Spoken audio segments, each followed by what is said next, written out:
You're listening to PetLifeRadio.com.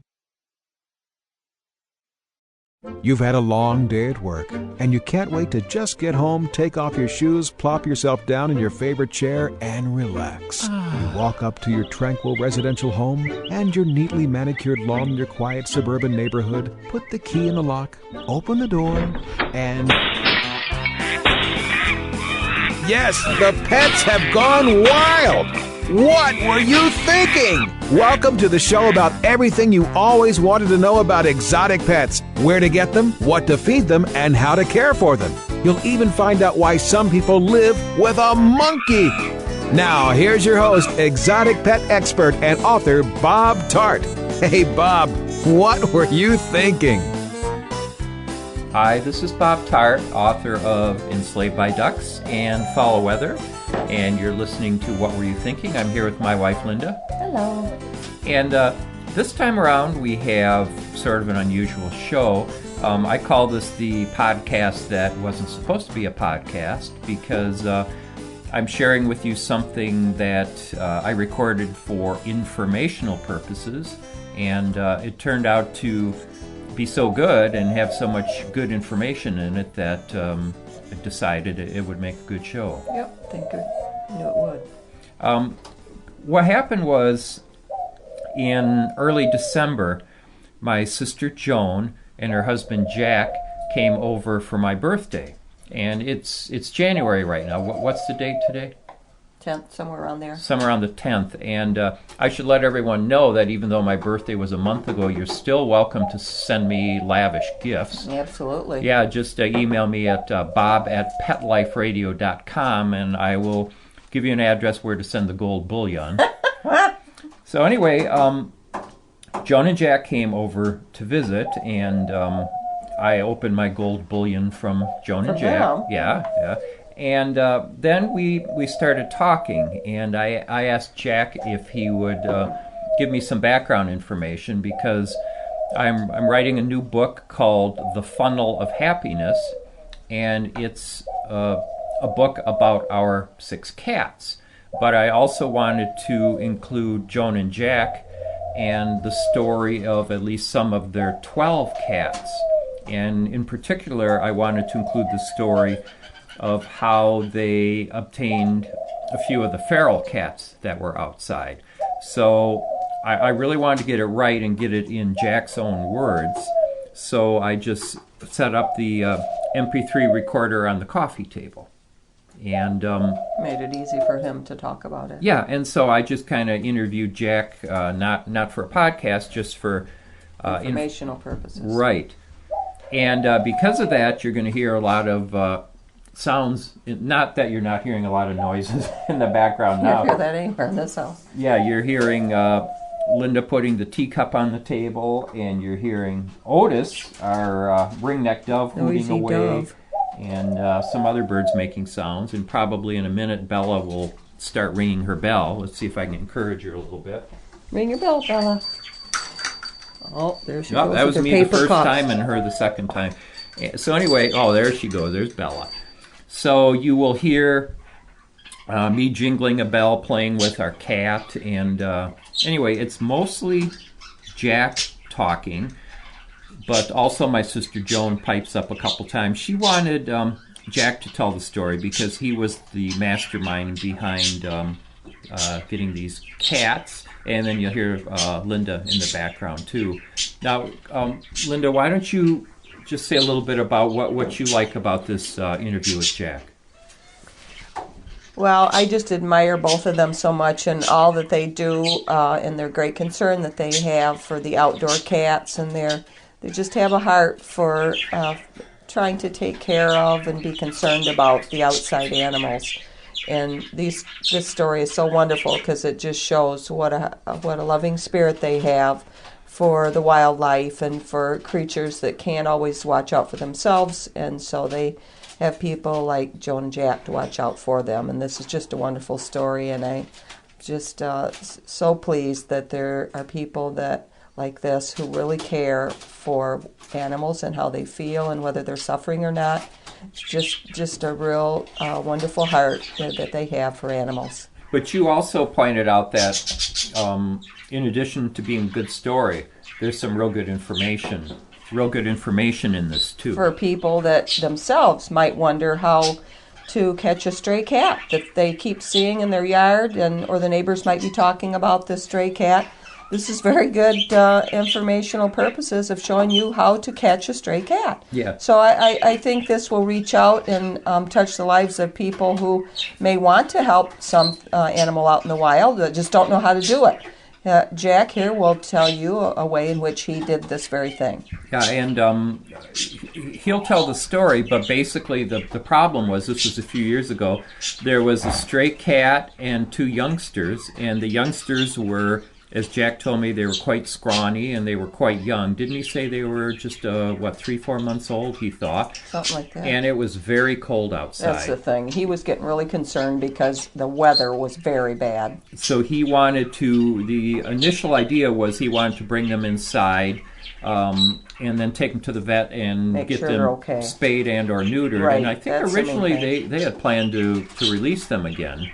I think so. But it didn't work out that way, and now they have 12 cats. They never tried to have 12 cats. No.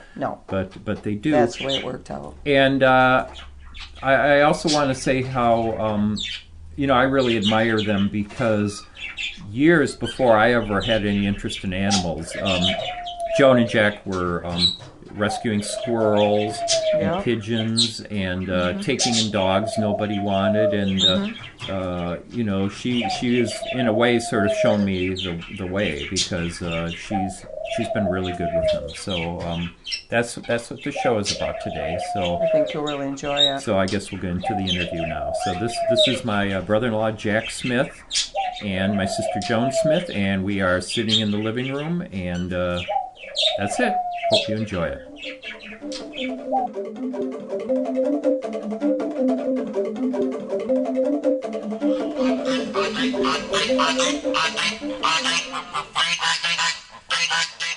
Basically, it was about a year ago, wasn't it? Yeah, just a week or two before Christmas, we noticed some a gray and white cat, a big gray and white cat, bringing two other cats into the yard and taking them under the bird feeders to teach them how to hunt birds. And so we started putting food underneath the boat and trailer, so it's out of the weather. Did all these cats look like they were the same age? No, two of them were clearly smaller. They're like 4 months old, thereabouts, kind of the little pointy tails, and 1/2 to 3/4 grown. They're clearly kittens. And in fact, we'd watch little Milo lay on his side under the boat and bat pieces of ice around for a toy. Really? Yeah. And I became real attached to him watching that. And so you were putting, I don't mean to interrupt you, but I'll just let you talk, but you were putting food out for them? Yeah. As soon as we saw them we knew they needed food, and obviously we thought the big gray kitty was a mama kitty at first, but turned out to be the daddy kitty. And we didn't want them hunting our birds, so we started putting food out, and sure enough, they'd come every day. And next thing you know, our garage door was kind of jammed up at the time, the one on the left side that opens by swinging out instead of just folding up, And they were going in the garage, and so we put some bedding in there. And then, right after New Year's, right around New Year's, it started getting just horribly cold. I mean, it was 0 and below 0 at night. And these are such young cats, and we became, really concerned. So I decided I was going to try to catch them. And I went out there one day when they were in the box that we had set up for them in the garage, and I put a board over the box and picked it up, and they just exploded out of that box. I mean, it was incredible. What kind of that was a sleeping box? Yeah, we had bedding in. We put rugs and little towels and things. No, not a chance. And I thought, I blew it. I'll never see those cats. How many again. were in there when you covered? Two. The two young ones. That was Milo and then little Carmelita. They were stronger than you expected? Oh, yeah. When cats are frightened, it's just truly amazing. It's absolutely amazing. It's like they have 8 arms, 8 legs.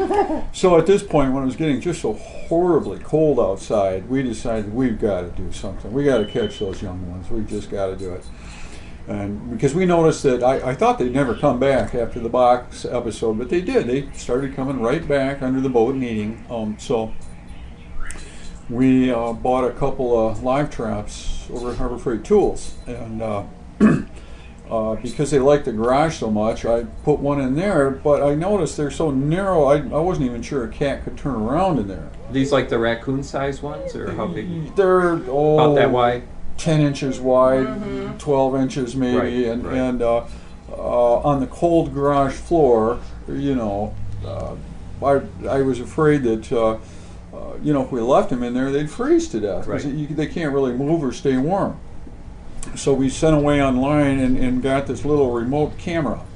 Oh. And I left it just a little light on in the garage, and then had that camera pointed down at the live trap. Is that wireless? And wireless camera, yep. And hooked it up to the little TV in the kitchen. Oh. And it didn't want to work very well when I took it into the living room, so I left it on the kitchen TV, which was, of course, close to the garage.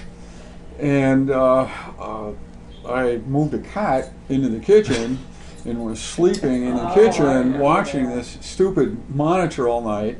And it was the first or second night, I forget, but we caught Milo right away, the little gray kitty, and brought him in and put him on the porch, and the poor guy just cried and cried and cried and cried.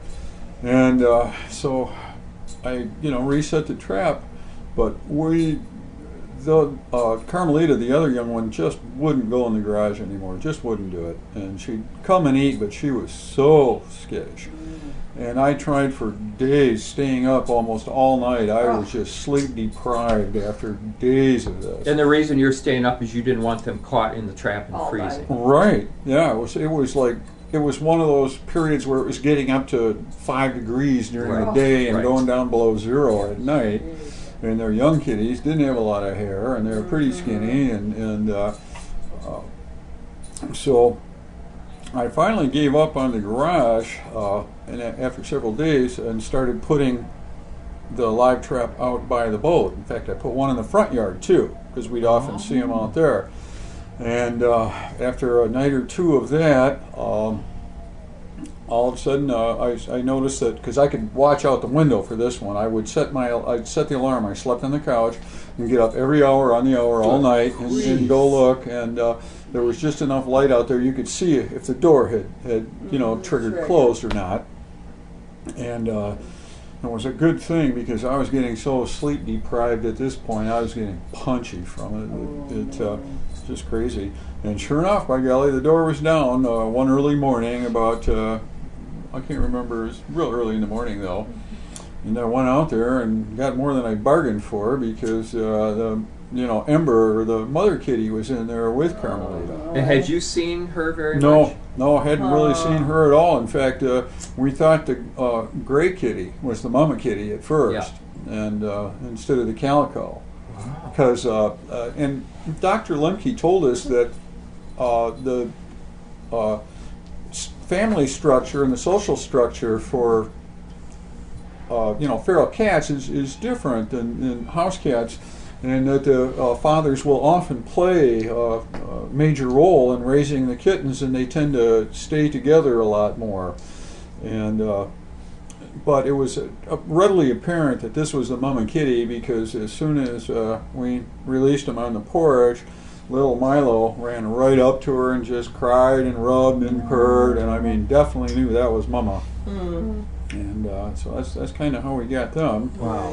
And it was so a few weeks later we were able to get close enough to them to put them in cat carriers, and of course take them to the vet for shots and blood tests, and to be neutered and stuff. And then it was that when was it, late March or early April, that we were thinking about getting Ember in then, and she had kittens on the porch, and It was the day before we were going to have her spayed. She gave birth. Right. How many kittens did she have? 3, and one of them lasted just a few days, and it was something wrong with it, and I took it right to the vet real early that morning, and They know us so well over there. We don't even need an appointment. If we show up with an emergency, they're glad to take care of us. I mean, with the amount of money we spend there, my gosh, they'll do anything for us, And he felt that it was a neurological problem. I mean, they gave it antibiotics and worked on it all day, and he said, this kitty isn't going to make it. Yeah. Was that a he or she? We don't know. We don't really know. It was too tiny. Okay. It's about a week old. Yeah. And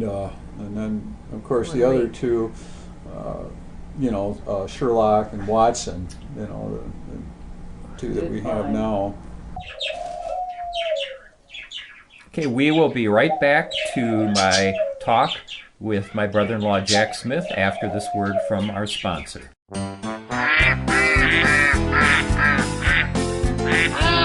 What Were You Thinking? We'll be right back after Bob gets the ducks out of his living room. Don't go away.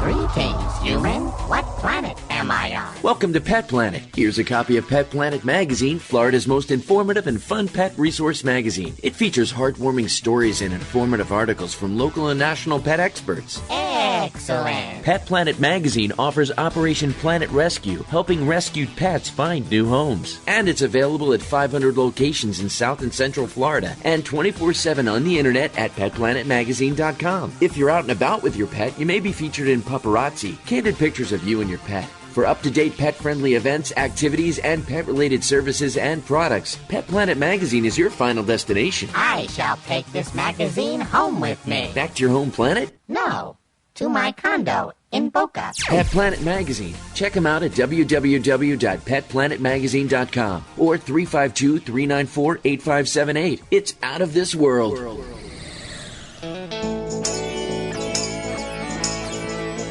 Got questions about your hound's health? Need the facts on Fido's fitness or food? You want to unleash your pup's potential? Well, you've come to the right place with Win with Dogs. Here, we learn how easy it is to naturally improve the lives of our furry friends. So sit, stay, and get ready to win with dogs. With me, Raquel Wynn.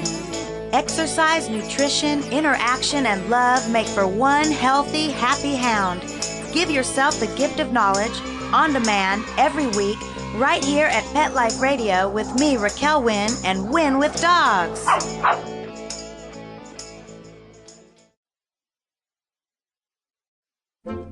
Okay, ducks are in the pond, rabbits in his hutch, and monkeys... Ow! In my car! Oh, okay, well, I go check my insurance policy. We'll turn you back over to Bob. Okay, we're back with my conversation with Jack Smith about his adventures with some feral cats. But of Milo and Carmelita, did they tame very well or not?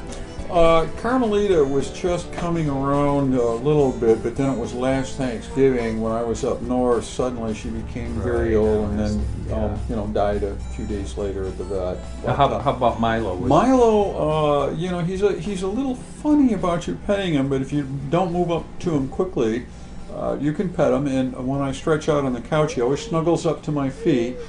And then after he relaxes a few minutes, you can pet him and pet him, but he's very shy still. You can't just kind of walk up to him quickly or anything. How's Amber doing? Just terrific. In fact, she's getting so that she likes us and likes our company as long as you don't try to touch her. For a while, we were trying to pet her and trying to get her used to us just touching her once in a while. And it was making her nervous and upset, so we just stopped it altogether. And now we can walk right up close to her and talk to her, and she knows we're not going to touch her.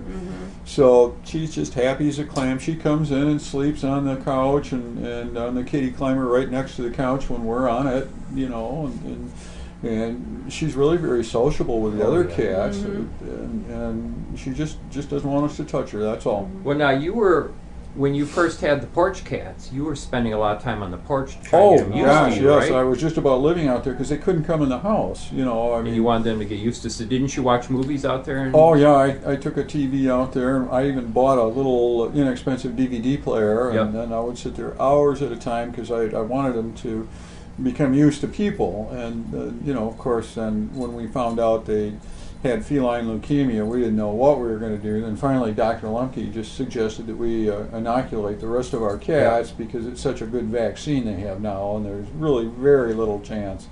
In fact, Dr. Lumpke told us he's never known of a vaccinated cat that caught feline leukemia, and he knows of some that were exposed to it over and over and over. Oh. But yeah, I spent because they were out there for 9-10 months before they came in the house. Well, did you tell me at one point, you or Joan, that Ember was trying to sometimes keep the kittens away from you? Or Oh yeah. She figured us as a threat when the kittens were young, especially with the newer kittens. But yeah, we think we could have gotten them to warm up to us a lot faster if the feral mama kitty hadn't been there. Yeah, she taught them to fear us. She did. Yeah. Oh yeah. Yeah, how did she do that? She would just Hiss. And well, it was just her body language and the way she was around Right. us. And of course, her kids or kittens are going to watch that. They and pick up on picked that. up on that, and but it's just her body language and the way she acted around us. So once you got everybody inoculated, how did you let them into the house? Well, we just cracked the door and let them come in on their own. Come and go. At first, no, because we hadn't gotten Ember into the How vet. many other cats did you have at that time? Do you remember? Oh, 5 or 6. Not as many as we have now, but we brought. What really happened is we had to leave Ember on the porch because we hadn't had her neutered, and we figured once she got in the house, she'd go down the basement or something, Yeah. and we'd never find her. And so we let the 2 young ones in, and then finally I went out there one day, and this is another whole story by itself, because this little kitty is just explosive. I mean, she weighs more now. She's gained weight, but at the time she was just an 8-pound little kitty. And And who is that?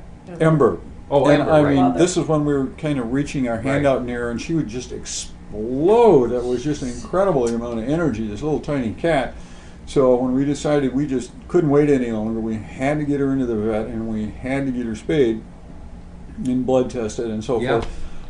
You should have seen me. I We dressed. both I suited looked up like in a deep leather. sea diver.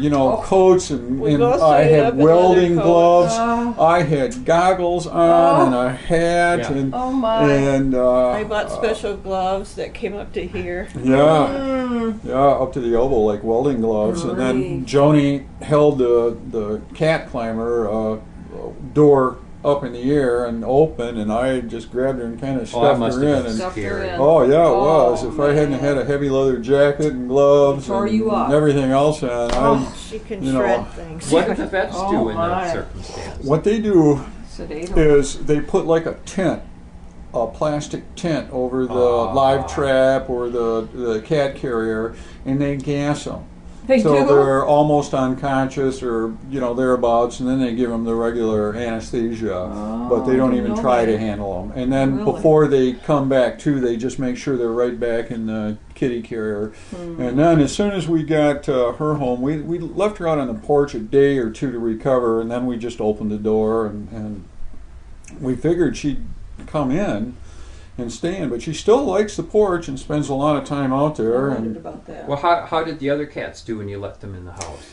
Sherlock was terrific. He loved it, thought everything was wonderful. Watson was scared to death. He just lay on the couch and cried, and I sat with him for hours, for days, just with him snuggled up to me and petting him. But he got He didn't over like being that. away from her? Is that what he was upset about? I don't know exactly. I think it was that, and he wasn't trying to get back on the porch so much as he was just afraid of the house. He never his whole Probably a world had dog. been that closed-in porch, and of course we had a big dog Big, huge that, dog. Yeah. that scared him, and but he's a different. very well-adjusted cat now. Yeah. He gets along great. And Ember's doing real well. Yeah, I wish we amazing. could just close that porch up because Yeah. it's leaky, and Oh, I've Old. Our caulked it gas up, and bills. our gas bill went up Just over 'cause of that $300 just because of that porch Because being of the open. porch. And yeah, and I've caulked and sealed and done everything I you can, can. but it's just it's all glass and brick, so it doesn't Glass hold went heat so worth a much. darn. Yeah, I know it. That's like that dining room with all those And windows. how did they get along with your other cats when you let them in? Very well. Did there was they? never There a was no problem problem. with that. Not at all. Even Ember. I mean, there were a couple of hisses here and there, but for the most part, very sociable animals. And Dr. Lemke told us that's often the case with ferals. They're very sociable with each other. So, but your indoor cats obviously knew forever that you had cats on the porch. Oh, yeah. They've been looking at each other through the windows for months and months. And so that was at that time, that was Winston and Linus and Libby Lou and Mimi. And Mimi was still alive. And Gizmo. And Gizmo. Yeah, that was it. Yeah, that sounds... And so were they... did you and tell Max. me... Okay, did you tell me they were trying to go out onto the porch sometime? Oh yeah. They wanted to go out and see the other kitties, and the other kitties wanted to come in and see So them. anytime you open that door, you had to be careful of cats coming in. Very careful, yeah. Yep. And that was a little touch and go for a while, but it's been very difficult. But we're so glad to finally get them all in one household, you know. Yep, and Ember will still come in quite a bit, but then she's in most of the time. Okay, but she still wants to be able to go to the porch. Yeah, she doesn't get too far from the porch. I don't think she's... no, I saw her in the kitchen just the other night, in fact, when I got up in the middle of the night. But I don't know if she's ever been down the basement or not yet. So. That's kind of her spot where we keep a great big litter box out there, and we keep food and water. So she probably out feels real secure out there. there. Yeah, she does. She does. That's kind of like her retreat. She likes to be in, especially in the cold weather. She really likes being in, in the house. But it's just kind of her little safe haven still. Mm-hmm. That's why we haven't closed it off. Yeah. So here we thought we were just going to save 2 kittens. We ended up with 2 kittens, a mama and a mama who gave birth. So all of a sudden, we had an instant explosion of cat population. Yeah, I can still remember that. When was it? Late March or early April morning that Joan said, "Jack, come here, quick! I think Ember's having kittens." Oh. And I said, no, and I really didn't think so. And yeah, we saw little Sherlock being born, the little black and white one, and we just thought, oh no, we were just devastated because... She didn't look pregnant either, did she? No, she's such a little cat and long-haired cat. Like round. I mean, they usually look pregnant when they're pregnant, but you had no idea. Yeah. When we were going to take her in and get her spayed the next day. That Monday, and she gave birth this Sunday before we took her in. That would have killed those kittens. That would have killed them.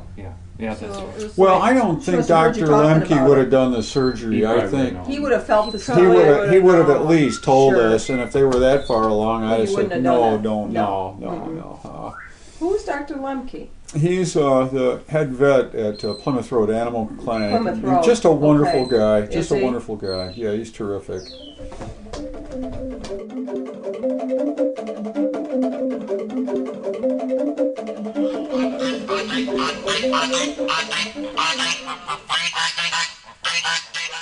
Okay, that brings us to the end of another installment of What Were You Thinking? Linda, thanks so much for helping me with this episode. Oh, yeah, I hope you enjoyed it. We really just were pleased to bring it to you. Yeah. If you would like to be a guest on What Were You Thinking, it's very easy.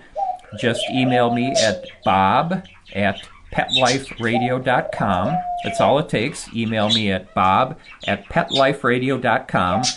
Just tell me a little bit about what kind of pet you have. We generally feature any exotic pet, which is anything other than a dog or cat. But as you can see from this week, we do feature stray cats. Animals. Yeah, it's. I think it's exotic to have a dozen cats. That's right. And share anecdotes about why you think your parrot or your reptile or your duck or whatever you have is a special animal. I'd like to hear about your experiences. Yep, and you may be our next guest. So we love that. Thanks so much for listening, and thanks to our producer down in Florida, who is nowhere near as cold as we are right now. Thanks for listening. Bye-bye. Bye. Thinking about buying a monkey? How about a ferret or a skunk? Then check out the show that will answer the burning questions. Where do you get them? What do you feed them? How do you take care of them? And most of all, what were you thinking? With exotic pet expert and author Bob Tart. Every week on demand from PetLifeRadio.com.